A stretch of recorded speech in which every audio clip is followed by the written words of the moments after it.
Today I'm going to show you the basic kicks to start with when you begin your tricking journey, and hopefully give you some tips to help you become the best tricker that you can be. Let's check it out.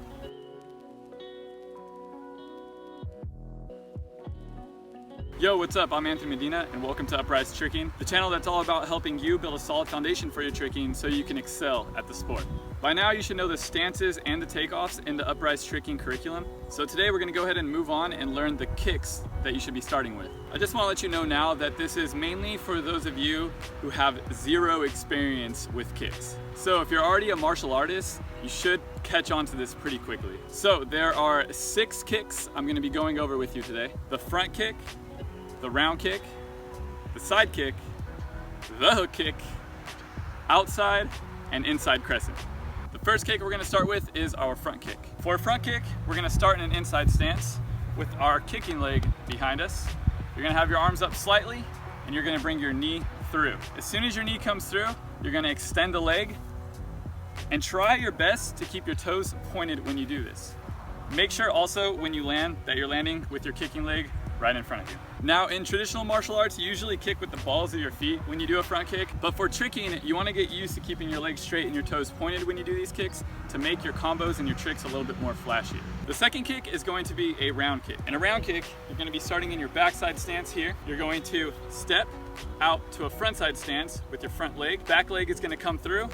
You're going to turn, pivot yourself, extend that leg out, and then land again with that foot down in front. Make sure when you're doing this kick, you're focused on kicking with your shin and also, again, keeping your toes pointed. Now the third kick is going to be a side kick. So again, we're gonna start in a backside stance here. You're gonna pivot that front foot out to a frontside stance, just like in the round kick. You're gonna bring that chamber knee up here, but as you turn, you wanna pivot just a little bit more so that your butt is facing your target, and you're gonna extend the leg straight out from here.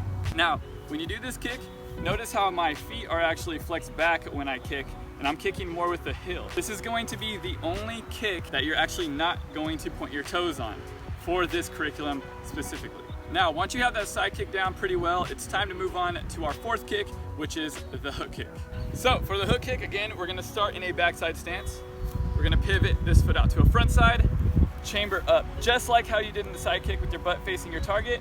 But when you extend that leg, you're gonna keep this toe pointed and you're gonna hook around. So here, and then bring it around. This one can be a little tricky, so make sure you're working on it and practicing it as much as you possibly can, because it is going to be used throughout the entire curriculum. Moving on to the last 2 kicks. We're gonna be working on an inside crescent kick and an outside crescent kick.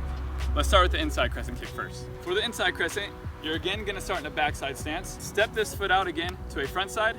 You're gonna bring your back leg straight up and around, landing in a front side. For an outside crescent, we're gonna be starting in a backside stance, but this time we're gonna be kicking with our front leg. So from right here, this leg is gonna shoot straight up and around, okay? But the whole time we do this, we're gonna be keeping our back foot in a backside stance the entire time. So we're gonna go here, around, keeping it in backside. If you feel a little bit more comfortable pivoting it a little bit, you can do that as well.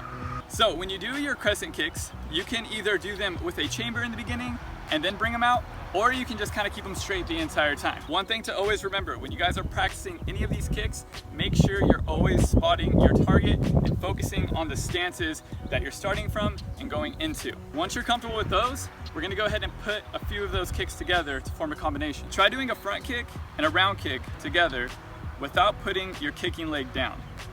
Once that gets easy, move on to a front kick, round kick, side kick, then try to change that side kick to a hook kick. So it's front kick, round kick, hook kick. I want you guys to try to get as creative as you can putting these 6 kicks together. Drilling these kicks and these combos a bunch of times will help you a lot with your stability, your flexibility, and your muscle endurance with your basic kicks. Let's take a closer look at all those kicks we just learned.